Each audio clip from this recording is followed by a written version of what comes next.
Hi guys, আজি পৰীক্ষা শেষ, কেনে লাগছে? বহুত ভাল। কেনে হৈছে পৰীক্ষা?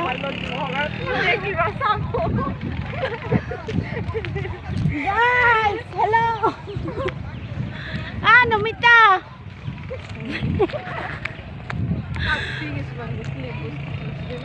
ও মজা লাগছে এইটো চিনাৰীটো দে এনেকৈ ক কেনেকুৱা লাগছে? আজি এক্সাম শেষ, কেনেকুৱা লাগছে? বহুত ভাল লাগিছে। ঘৰত যাবলৈ পাম। বেগ আহা নহয়,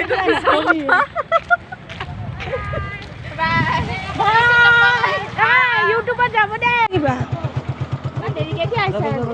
মই গাড়ী পোৱা নাছিলে। কি হৈছে? হিৰ' দেখা নাপাব দে হিৰ' এইটো হিৰ' আমাৰ তই ছাবস্ক্ৰাইব কৰিবিচোন। তই চেনেলটো ছাবস্ক্ৰাইব কৰছা না? কৰা নাই কিন্তু কৰিম। কৰিবিচোন। এই তোক দিবা লাগব দে, তই থকা না। যাই মই এতিয়া কি কৰি থাকিম? মোবাইল টিপি থাকিম, বেলেগ কি কাম আছে? যা